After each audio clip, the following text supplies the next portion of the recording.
Olá, meus queridos, a paz do Senhor Jesus. Com muita alegria chegamos até você com palavra de sabedoria.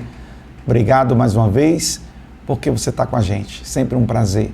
Está começando esse momento de devocional, um momento de compartilhar, um momento da palavra, de reflexão, um momento de pensar e analisar várias questões da nossa vida dentro desta necessidade que estamos tratando dela, que é uma sequência sobre mudança de hábitos, tá bom? Hoje eu vou falar sobre a questão da tua identidade, tá bom? O programa de hoje vai falar sobre conhecer o seu nome, conhecer a tua identidade. Apocalipse capítulo 2, versículo 17, pessoal, diz o seguinte: ao vencedor darei uma pedra branca com um novo nome nela escrito, conhecido apenas por aquele que o recebe. Esse é um texto bíblico que fala de uma coisa futura. É uma das promessas bíblicas de renovação, de pacto, de aliança para com Deus, de uma vida futura na eternidade. São as promessas de Deus a respeito da eternidade do ser humano, da minha vida, da sua vida. Aquele que permanecer fiel, Deus tem um segredo especial ligado ao seu nome. O teu nome, ele compõe naturalmente a tua identidade.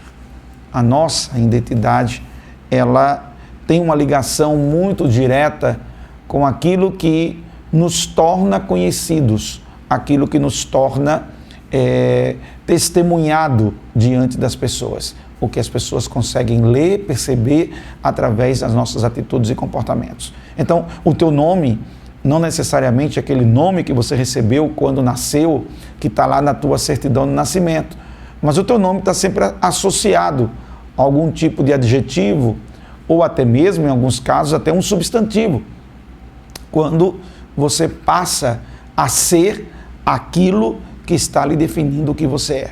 Então, por exemplo, quando alguém lhe define como trabalhador, fulano de tal é um trabalhador, esta palavra, ela consegue gerar uma visualização de quem você é.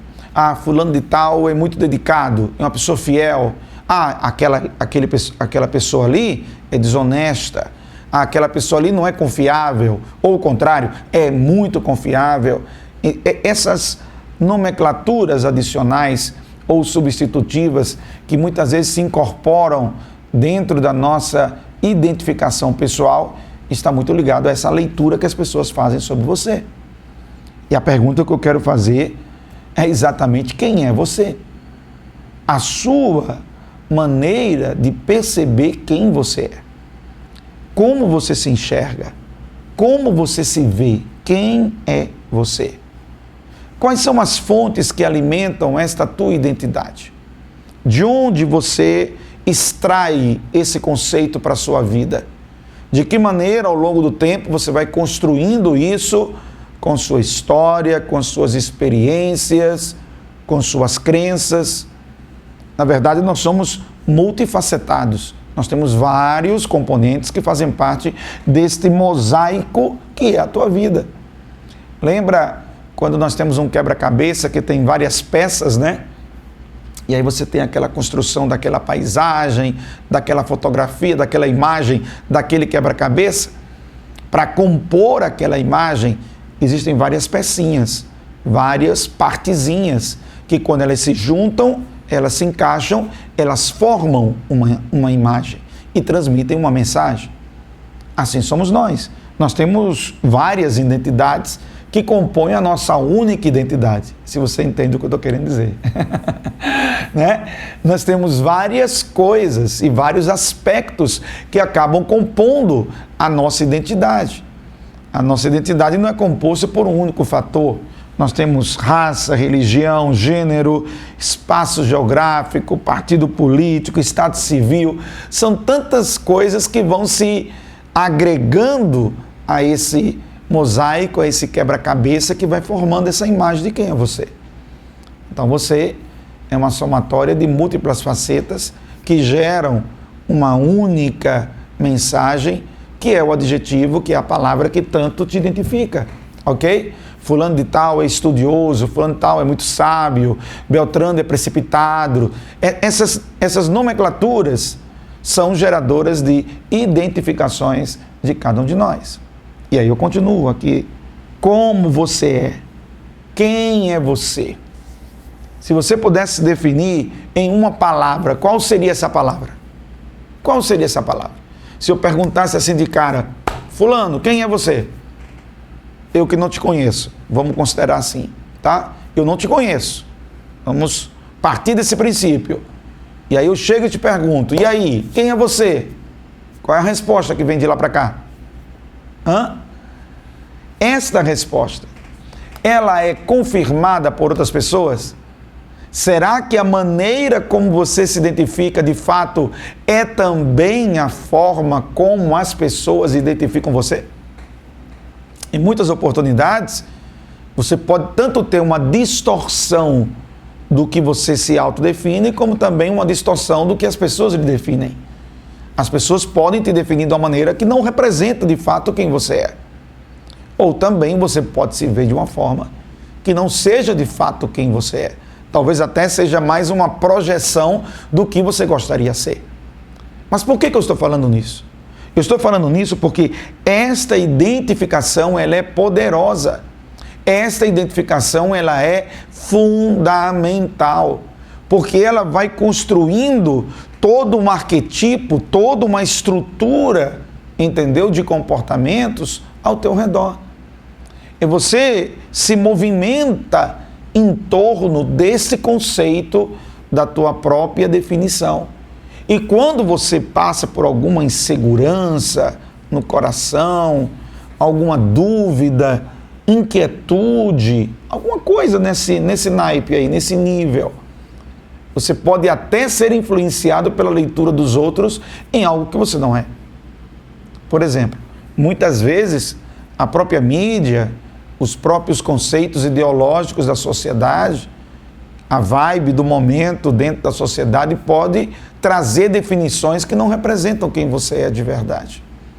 E aí você, por insegurança, por dúvidas, por conflitos internos, por uma série de questões que não vou tratar disso agora, acaba você gerando uma dúvida de quem de fato você é e comprando a fatura, comprando a ideia, absorvendo o conceito de outras pessoas a respeito de quem é você. E isso pode envolver qualquer área da sua vida. Deixe de ser bobo. Por exemplo, vamos imaginar um cenário aqui. Vou colocar aqui um exemplo para a gente poder juntar esse conceito com alguma visão prática, tá? Então vamos lá, pensa comigo aqui. De repente você está num grupo de pessoas que tem um envolvimento muito grande com bebida. Vou dar um exemplo, tá? E aí o pessoal diz, tem nada de mais beber, pode beber à vontade, você fica, é só você procurar controlar e etc e tal. E aí seu grupo de amigos é o grupo que bebe.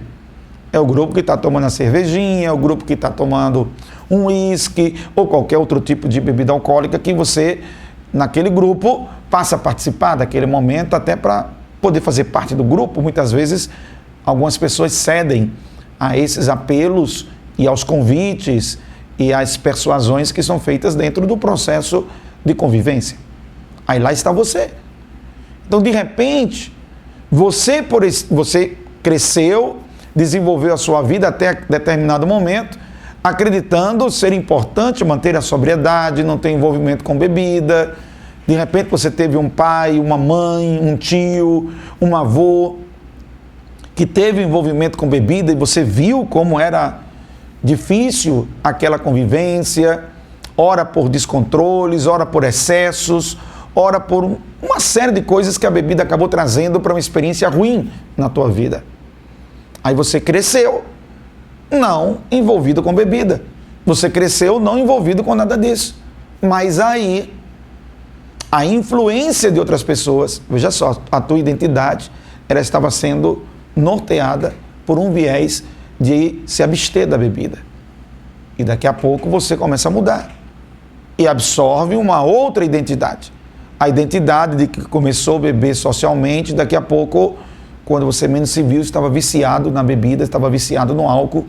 E agora que você quer largar, está muito mais complicado, porque você não consegue mais ter a força para quebrar aquela influência da dependência química que está mexendo com o seu corpo. Você comprou uma identidade de algo de fora que não era você. Você está entendendo? Que não era você. E passou a agir como tal, absorvendo esta identidade externa que lhe foi passada. Então, muitas vezes, eu estou dando um exemplo sobre bebida, podia dar um exemplo sobre, sei lá, uma conduta moral.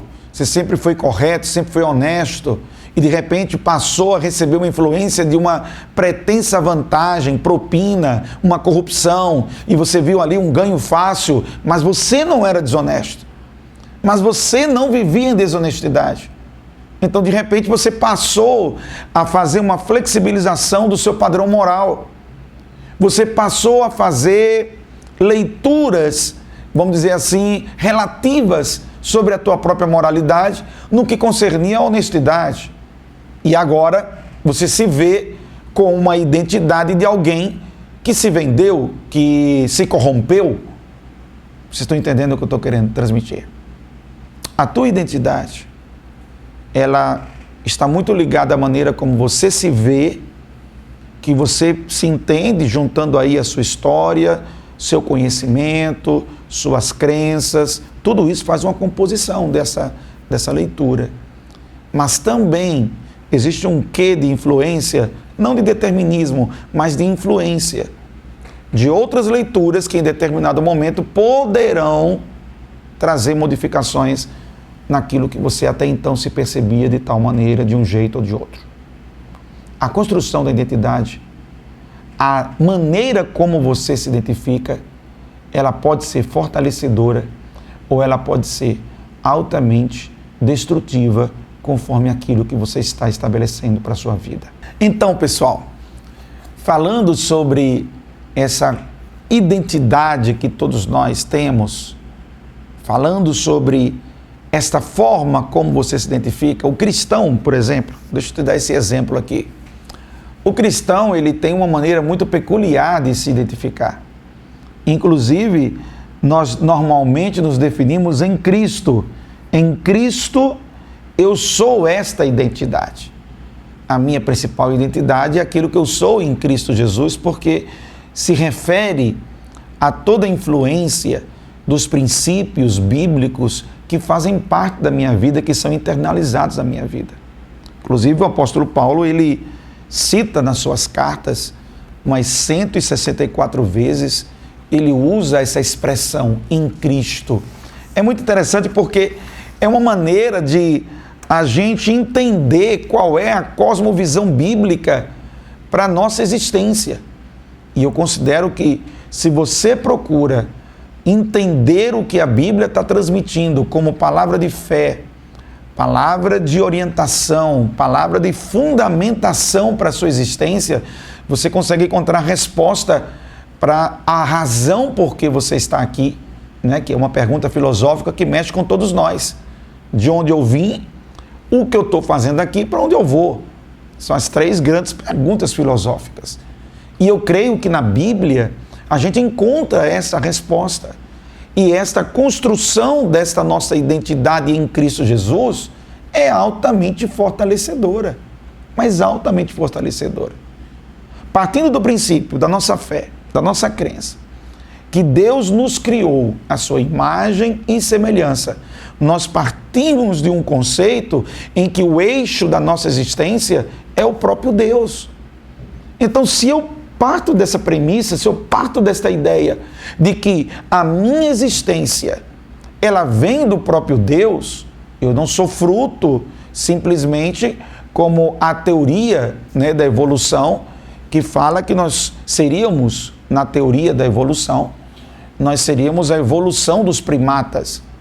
Essa é a maneira de abordar a teoria da evolução. É uma das crenças que existem no mundo. Mas também tem outra crença, não tem só essa. Existe o criacionismo, que é o que é defendido pela Bíblia, que nós somos obra de Deus, criaturas de Deus, feitos à imagem e semelhança de Deus. Eu estou nessa, do criacionismo. A minha linha de pensamento está no criacionismo. Então, portanto, eu passo a pensar e eu passo a agir a partir desses princípios. Aonde eu encontro isso? Na Bíblia. Qual é a minha fonte de alimentação para a minha existência? A Bíblia. Eu considero que a Bíblia é um manual para nos ajudar na nossa caminhada a compreender a nossa própria existência e, consequentemente, compreender a nossa identidade. Nenhuma mudança, ela se mantém se ela não está fundamentada em qual identidade você está fundamentado. É redundante, mas é assim. Você tem um hábito que ele fica, ele cola, se ele tiver colado com a tua identidade. Se você é uma coisa que você não é, isso não se sustenta durante muito tempo. Isso não vai existir durante muito tempo. Por N razões, ok? Não vou entrar nisso agora. Agora o que eu quero trazer para você é esta ideia sobre a nossa identidade a partir do que a Bíblia diz. Então, como cristão, eu sou cristão. Então, como tal, a minha cosmovisão está ligada a isso. Tem uma coisa interessante sobre a carta de Paulo aos irmãos de Éfeso, chamada Carta aos Efésios. É uma das cartas que o apóstolo Paulo escreveu. Nessa carta, ele traz uma descrição muito forte sobre a nossa identidade em Cristo Jesus. E eu quero compartilhar de maneira muito breve isso contigo agora. A tua identidade em Cristo, ela é fortalecedora, ela é conectada com o transcendental, ela te empurra para frente, ela te dá ancoragem, você tem âncora, tem firmeza naquilo que você vive, porque é a palavra de Deus e, como tal, a palavra de Deus é a lâmpada para os nossos pés, é a luz para o nosso caminho, ok? Então, dentro desse conceito, dessa ideia, quem você é em Cristo? Olha o que a carta de Paulo diz aos irmãos de Éfeso. Eu vou só citar aqui para você e você já consegue perceber essa construção extremamente fortalecedora. Olha o que diz. Você em Cristo, olha que roteiro tremendo a Bíblia tem. Aqui é maravilhoso. Você é abençoado com todas as bênçãos espirituais em Cristo Jesus. Pode dizer um amém aí? Vale um amém? Amém! Maravilha! É verdade. Eu sou abençoado. Esta identidade que eu tenho em Cristo Jesus. Toda sorte de bênçãos que vem do trono de Deus, através de Cristo Jesus, bênçãos essas que não estão ali necessariamente orbitando em questões de ordem material. Porque a pessoa fala bênção, comprei um carro, que bênção, comprei uma casa, que bênção, fazendo uma associação direta a coisas materiais. Que não quer dizer que Deus não te abençoe materialmente também. Não é isso que eu estou dizendo. Mas eu estou dizendo que é mais profundo. Quando a gente fala bênçãos de Deus, eu estou falando de maneira holística, de maneira ampla. Envolve espiritual, emocional, material, físico, entendeu? Envolve em todas as áreas da tua vida. Esta é a nossa identidade em Cristo Jesus. Mas diz mais, Efésios não fala só sobre isso não. Ele diz que você é abençoado com todas as bênçãos em Cristo, que você foi escolhido antes da criação do mundo. Está falando da presciência de Deus. A presciência de Deus é o conhecimento antecipado que Deus tem das coisas. Deus nos dá o livre-arbítrio para que possamos tomar nossas decisões, para que a relação para com Deus não seja robótica, não seja automatizada, mas seja fruto de uma adoração, de uma devoção, de um crer, que é construído a partir do conhecimento que você tem sobre Deus, e uma vez que você tem esse conhecimento, tomar a sua decisão de segui-lo ou não. E Ele te dá essa capacidade de você crer nele. Este dom, esta habilidade que vem da parte de Deus, que te gera a condição do crer, ela vem do próprio Deus. Deus é maravilhoso. Ele se preocupou até com isso, de te dar condições de crer. Por isso gerou raciocínio, por isso gerou os trilhões de sinapses que acontecem dizem os neurologistas, eu não sou especialista da área, né, gente? Então, me reporto à referência dos neurologistas. Eles dizem que acontecem 125 trilhões de sinapses no nosso cérebro. Uau! É um negócio extraordinário. É exatamente essa capacidade de você pensar, criar, de você analisar, o pensamento crítico, tudo isso que vem de Deus para a tua vida. São as condições geradas pelo próprio Deus para que você possa crer. E uma vez crendo nele, meu amigo, você entende que Deus, na sua presciência, quer dizer, no conhecimento antecipado que Ele tem de todas as coisas, Ele já te escolheu. Ok? Nós fazemos parte de um plano macro de Deus. Ele escolheu a todos aqueles que creem, todos aqueles que acreditarem no seu Filho, são considerados escolhidos. Ok? E aí você fazer parte ou não desse grupo de escolhidos depende do teu ato de fé, de crer. Ok? Você faz a sua parte. A tua parte é acreditar neste Deus. Todos os que acreditarem fazem parte desse grupo dos escolhidos. Então, esta atitude de Deus já é mais um ponto da nossa identidade. Eu sou um escolhido. Você é irrepreensível aos olhos de Deus. É outra parte da identidade. Significa dizer que por causa do que Cristo Jesus fez na cruz do Calvário por nós, pagando a nossa dívida diante de Deus, gerada pelo pecado, essa dívida, era um débito que foi gerado pelo pecado. Porque lá no Jardim do Éden, Deus disse que o homem não poderia comer do fruto da árvore do conhecimento do bem e do mal, porque no dia que comesse, morreria. O homem comeu, desobedeceu, gerou uma dívida. O nome disso é pecado. Quer dizer, errar o alvo, sair do propósito de Deus. Aí vem Jesus, por amor, é o que diz João 3,16, Deus amou o mundo de tal maneira que enviou o seu único Filho, para que todo aquele que nele crê não pereça, mas tenha vida eterna.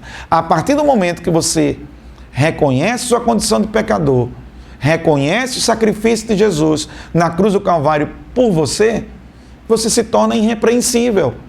Porque na hora que é apresentado o teu pecado, é apresentado também a obra vicária de Jesus, morrendo na cruz por você e te perdoando os teus pecados. Então, toda culpa, toda responsabilidade, toda dívida que existia, ela é cancelada porque o preço foi pago na cruz do Calvário. O tetelestai, está pago, está consumado. Foi o que Jesus disse na cruz do Calvário. Não é legal isso? Ó? Você é adotado pelo Pai Celestial. Por hoje é só, vamos orar. Senhor Deus, obrigado mais uma vez pela tua bondade e misericórdia. Nos ajuda, Senhor, nessa descoberta, nessa identificação de quem somos e principalmente quem somos em Ti. Em nome de Jesus, amém. Até mais, pessoal.